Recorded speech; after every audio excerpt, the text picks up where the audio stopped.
Anong mensahe ang kailangan marinig ng mga Aries sa buong 3 months na to? Pwedeng nangyayari na itong magiging reading o mangyayari pa lang. Kung hindi man para sa inyo, itong magiging reading, di baka para sa someone na malapit sa inyo o sa someone na kakilala niyo mismo. Baka may lumabas na gender mamaya, gawin nyo na ng energy, masculine at feminine energy. Pwede rin naman na huwag nyo nang pansinin ng gender. Hindi ko masasabi kung anong magiging reading, kung positive ba o negative. Depende sa kung anong mapipick up kong energy. Walang masama kung papanoorin ng sun, moon at rising sign. Kasi baka man sa mga yan ay mag-resonate na sa sitwasyon nyo. Ano to?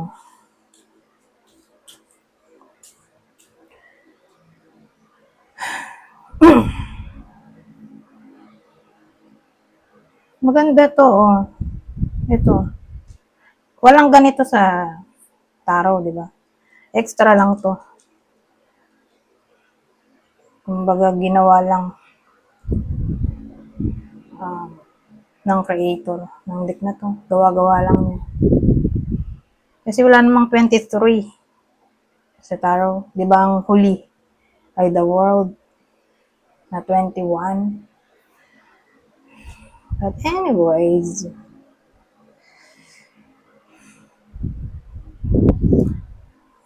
the devil ang dulo. Ano kaya tong death card na to?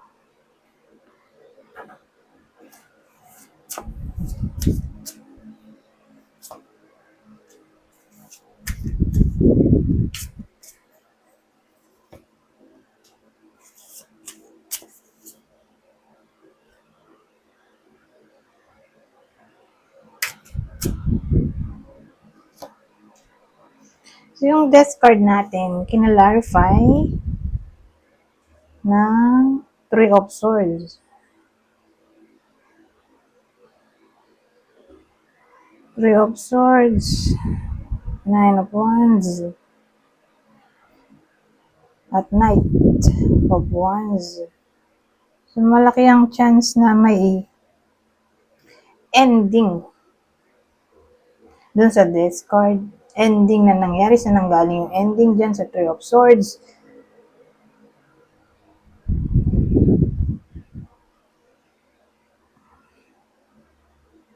Kasi yung Three of Swords, bukod sa pain, ay pwede rin siyang card ng cheating,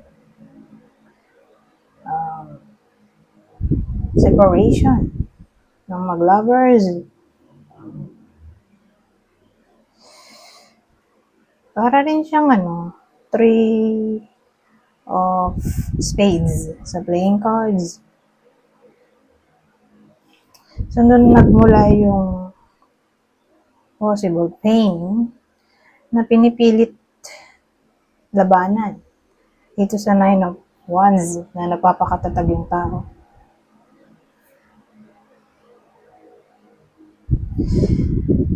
At yun yung action na gagawin dito ng bida. Kaya nga lumabas yung strength card. Ano? Na nagpapaka-strong. Kahit dito sa bravery, ito kasi nga, sabi ko nga kanina, itong bravery, gawa-gawa lang ng creator. Pero pag nakita ko siya, para siyang malakas na version ng strength card. Parang dinoble mo lang yung strength card. Doble yung power niya. Na kumbaga, ito na mangyari ay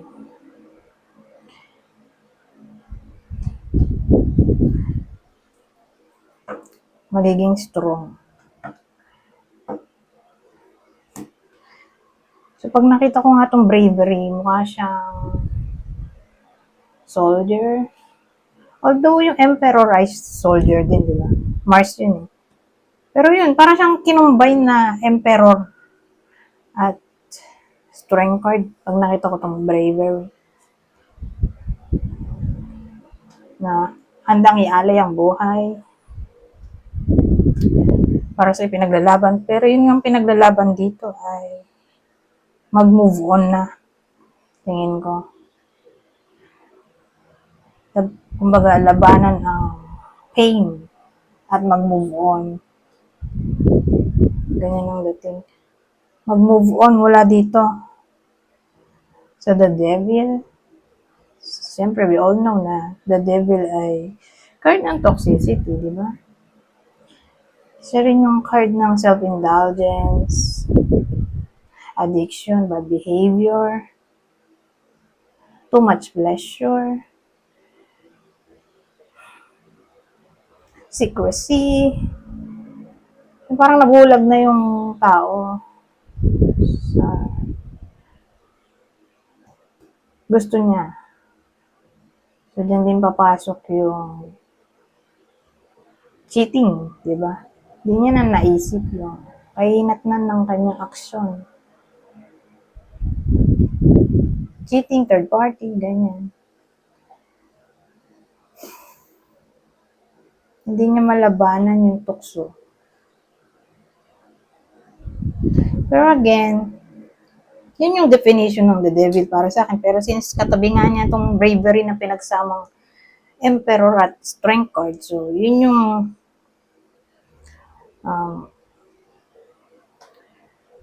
gagawin ng tao dito o ng bida ay ipaglaban ng sa tingin niya ay tama o labanan ng tukso sa anumang paraan na kaya niya. Parang desidido na. Kasi katabi niya yung strength card desidido na yung tao na magbubuo na talaga dahil sa sakit na naramdaman dito.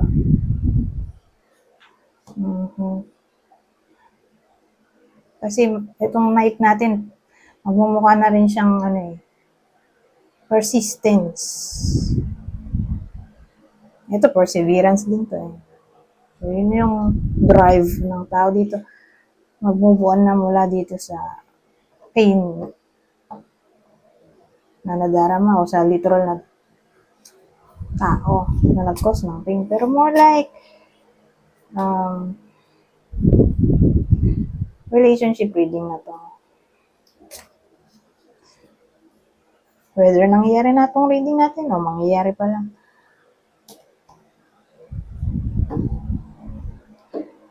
Yun yung tinakbo niya.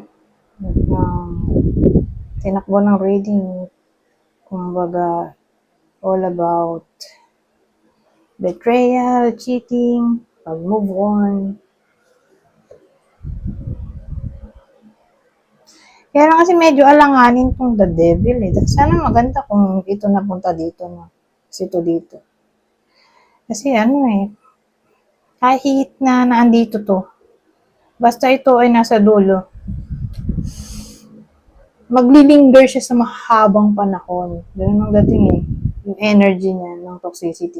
Hindi siya mabilis mawawala yung toxicity. Although, tinatry naman dito at yun na talaga yung action na kahit anong mangyari. Desidido na yung tao na mag-move on. Kaya lang nga, nasa dulo nga to, na parang madali rin siyang mamanipula yung tao.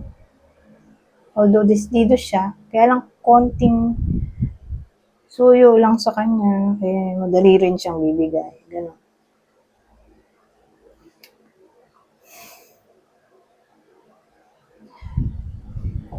Maganda kung alamin na natin yung future outcome na to.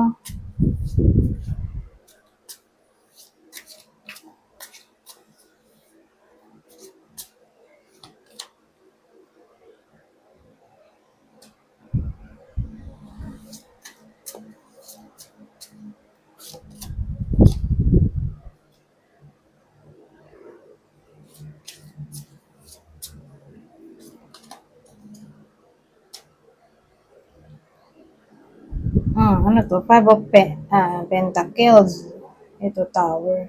Ito, Five of Swords. Five of Swords po yung dulo. Ito maganda rin, no? Kaya lang mas maganda kung ito ay napunta dito. Ito nandito.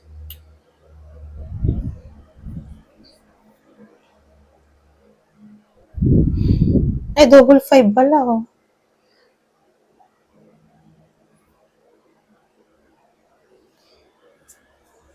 Teka. Well, since double yung 5, doon ako magre-rely. Hindi ko na siya isa-ising. Dahil sa ganito, ganyan, magpupunta siya sa ganito, magpupunta sa ganon. Hindi. I-combine ko na to. Double 5 plus ito. Okay? So, ang dating sa akin, may big change na maaaring mangyari sa topic ng infidelity.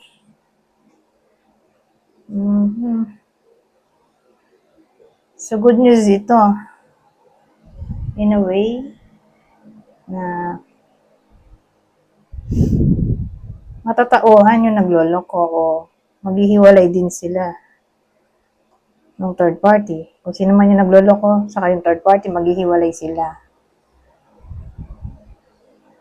Pero kung wala tong The Tower, isipin ko, natalo na sa labanan yung bida. May pag-asa pa pala, oh, dahil nandito yung The Tower.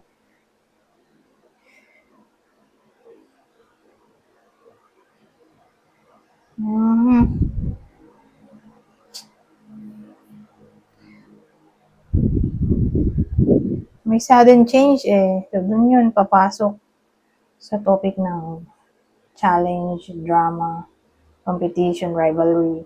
Kaya nga sabi ko, malaki chance na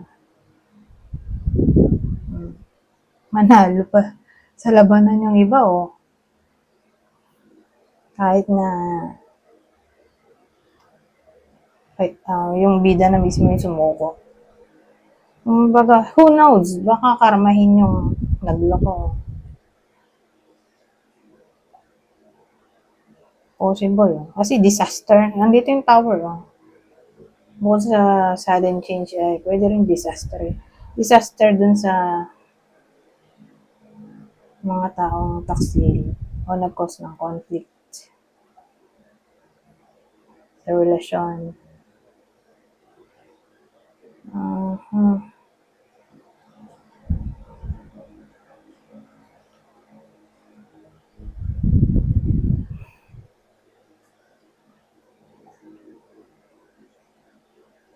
Anyways,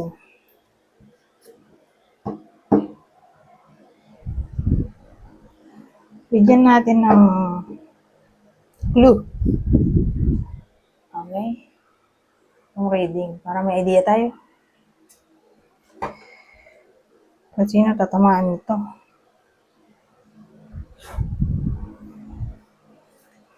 Ito yung possible partner ng Aries. Doon muna tayo sa partner o person ng Aries. Sa kwento na to, bago dun sa kakilala o idol, dun muna tayo sa partner o person ng Aries na maaaring tamaan ng reading na to. Ito yung possible partner ng Aries, Aquarius ulit. Ay, Saturn to eh. So, Aquarius, Capricorn, at Pisces. So, kung di tumama sa inyo itong reading, edi baka tumama dun sa kakilala nyo o idol. So, ito yung possible. So, sa inyo lang. So, possible Aries, Libra,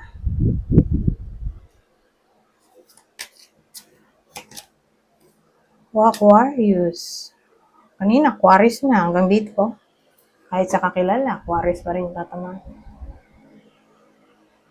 Anyways. Ito yung sa pang clue. Same instruction. Kung dito tumama sa inyo, edi baka tumama sa person nyo, kakilala o idol.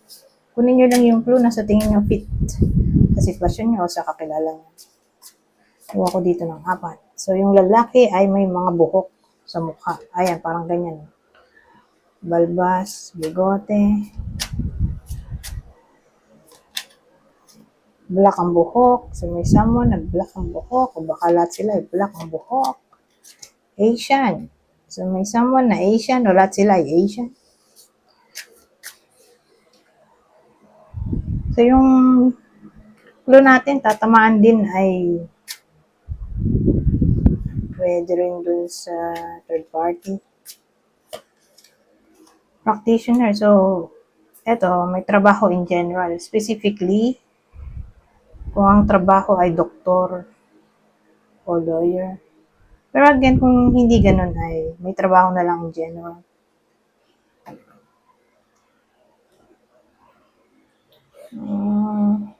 Ngayon, dito naman tayo. Ayusin ko lang itong mga deck na ginamit ko. Dahil masikip. Ibang senaryo na dito sa deck na to. Hindi sila magkarugtong. Minsan nagdurugtong, madalas hindi.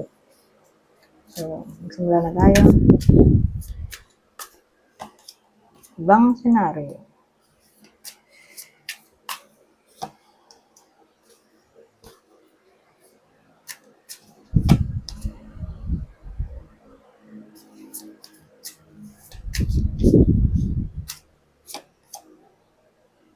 Ito na naman tong 5 of Swords, pero at least baliktad siya. So, pag may umuulit na card, malamang magkarugtong yan. Magkarugtong yung kwento. Ito rin yung strength card, oh. So, marami umuulit na cards, so magkarugtong sila. Karugtong na yung kwento. Ito yung continuation. Diba, dun sa ending natin kanina, sabi ko, may chance ng big transformation o change sa topic ng infidelity. So, maaaring maghiwalay din yung nag-cheat at yung cheater. Nag-cheat at cheater. I mean, baka maghiwalay din yung cheater at yung third party. O makarma yung cheater. O magkabalikan pa. Pwede rin naman ganun. Depende kung anong change ang gusto ng iba sa inyo. Pero, sa case na to,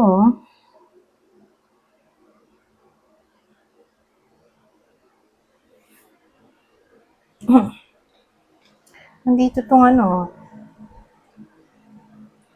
baliktad na,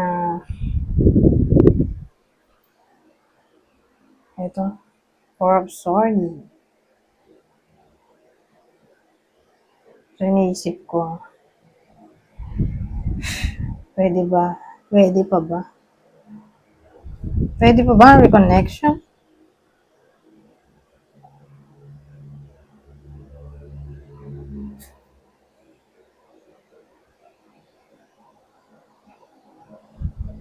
Ito, na-stuck daw dito, sabi. Ayun o.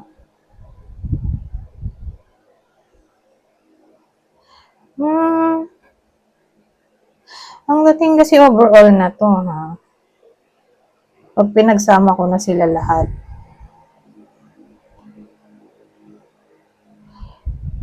kasi mukhang magbabalik pa yung cheater. Kasi kanina, di ba, dun sa sinabi ko na may change sa topic ng infidelity. Marami kasing senaryo di ba? Malilito tayo. May changes, may big change sa topic ng infidelity, karma, di ba? Yung nabanggit ko may karma. O baka magkabalikan pa. Pero dito sa tatlong to, malaki chance na mag-a-apologize pa dito. Magko-apologize o magko-confess yung nag-cheat. Kaya lang kasi, dito sa part na to, tong tatlo, ito na yung energy nung victim o nung niloko. Ito yung energy nung cheater. So, yung energy nung victim natin o nung niloko, o bida na lang siguro. Yung energy ng bida natin na niloko, ang dating na-stuck siya sa sitwasyon.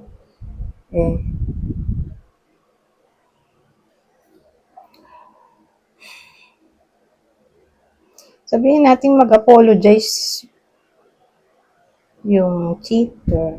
At first, may stuck siya sa sitwasyon. Pero at the same time, doubt siya. Doubt siya sa motibo ng cheater, kung magbabago pa ba siya. Wala na siyang tiwala. Nagmukha na tong trust issues.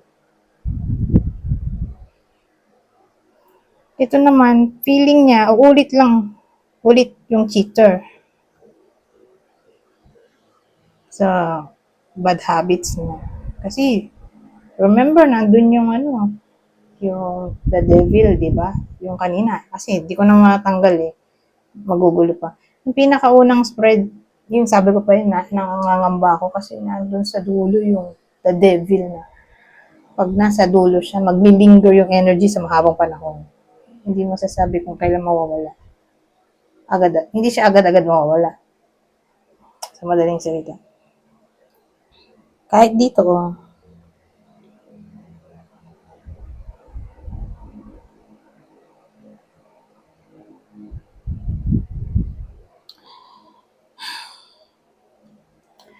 ang dating sa akin,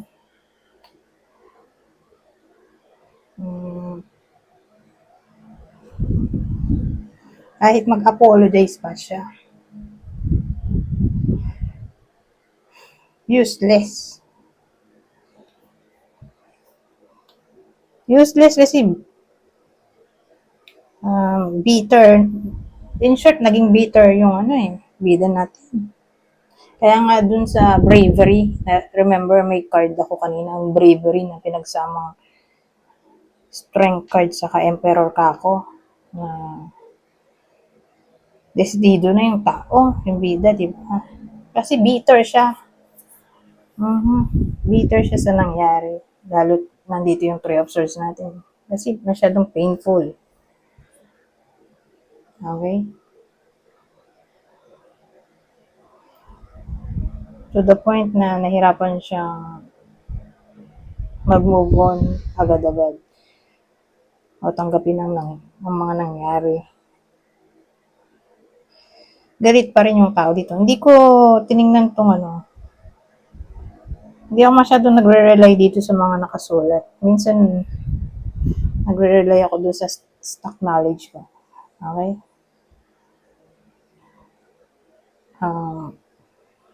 Ganun dating. Whether mag-confess yung cheater o mag-apologize. Isa lang ang katutunguhan nito. Ayaw na yung bida. Talagang decidido na siya mag-move on. Pero at first, siguro masyashock siya sa maaaring mangyari dun sa cheater, sa buhay ng cheater. Pero kung sakali nga na mag-apologize siya, mag-confess, wala na siyang tiwala eh. Saka galit siya. Galit siya, bitter. So, sa madaling salita, kahit na bumalik pa sa kanya yung partner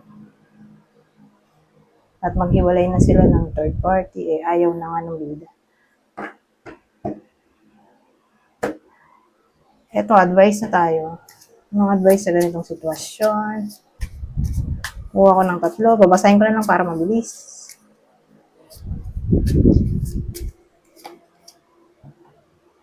Anong advice? Find balance in your life to build your success.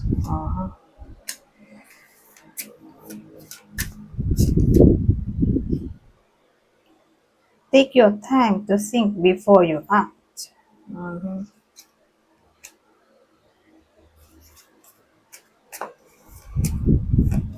At ang huli,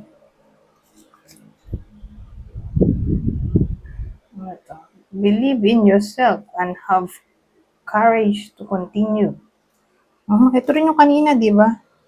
Sa unang spread natin. May 9 of Wands. Katabi niya yung Knight of Wands. Saka itong, nakalimutan ko na. Ito yata, tabi niya to. Itong Three of Swords, Knight, Nine of Wands, saka Knight of Wands. So, umuulit-ulit yung mga cards. Malaki ang posibilidad na magkarugtong sila lahat.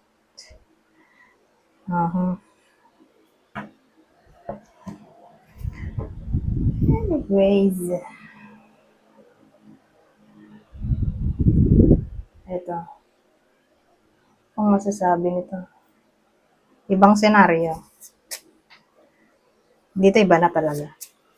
Pero tingnan natin kung magdurugtong pa rin.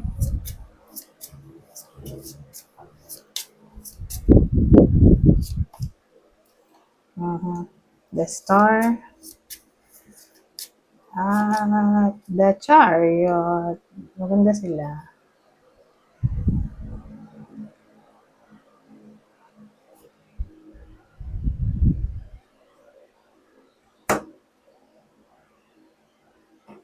Ano mayroon dito? The Star at Chariot.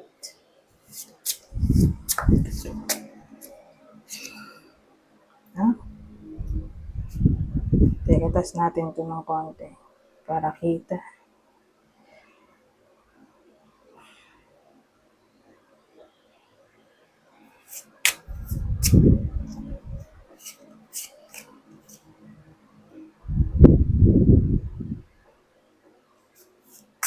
Eh, maganda oh. Ano maganda rin itong, ang isa, dulo. Well, ang dating kasi sa akin, since may lalaki tayo, ito yung lalaki. Ang tatamaan nitong spread na to, na ginawa ko ngayon, The Star, Chariot, itong mga to, lalaki. Lalaking tatamaan ng reading. Pwede rin babae kung extrovert. Maganda naman siya in a way na may healing daw eh. Healing in a way na magkakaroon ng success sa topic ng bankruptcy, financial issues, addiction sa pag-iinom, lango sa alak, saka addiction sa pagpunta-punta ng mga party, club, mga bisyo ba, in general. Doon siya may improvement in short. Ma-overcome yung bad habits na yun nga, parang lango sa alak, sa pagpunta sa bar, sa club, para mag-inom, may party, happy-happy.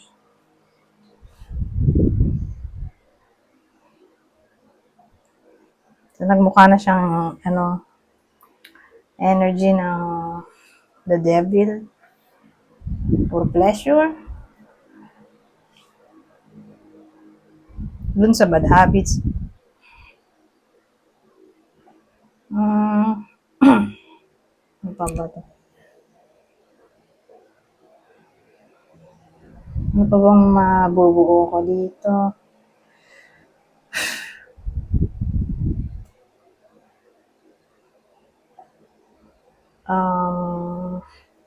Mababayaran ng mga utang o mga babayarin. So, for some reason, magkakapera ang iba sa inyo.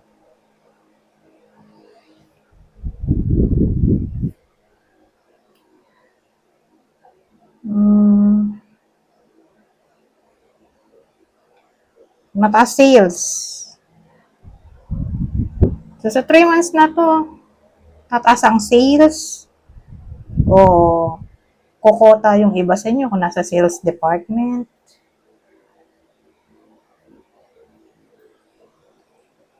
Malaki yung improvement kaysa noong January to March. So, ngayong April to June, malaki improvement sa topic ng money. Sabihin natin, palaging absent yung iba sa inyo noong January to March.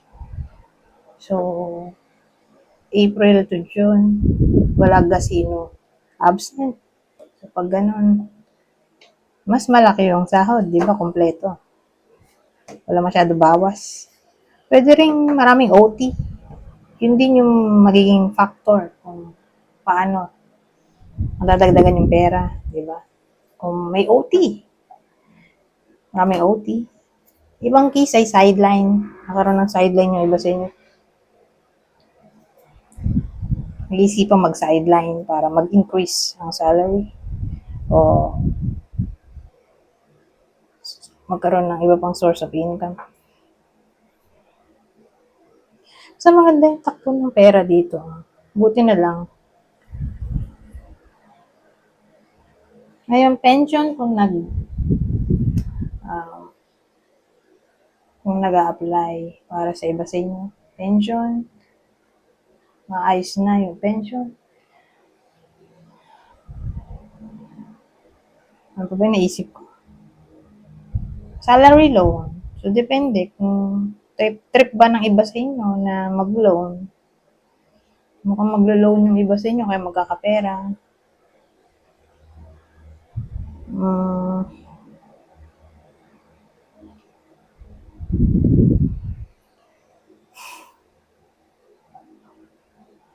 O baka makakabenta ng inheritance.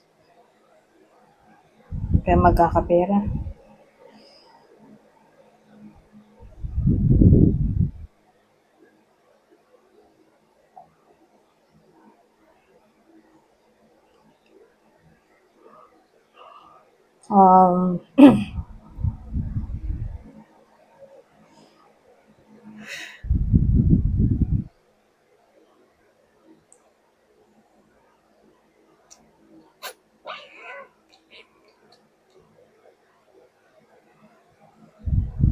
Ano maisip? Anyways, punta na nga tayo dito sa dulo. Ito ng last deck natin. Babasahin ko na lang tong part na to. Para mabilis. Kukuha lang ako ng tatlong card. Kunin nyo lang yung info na sa tingin nyo ay fit sa sitwasyon nyo o sa kakilala nyo. Ano pa? General advice na to sa buong 3 months.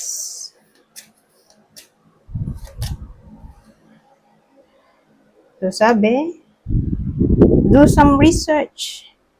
You need more information about this situation. Look into it further before proceeding. Patience, please. What you're asking for is coming about. Have patience as there are unseen factors that need to occur first. At ang huli, dietary change. Improve your diet and your life will also improve.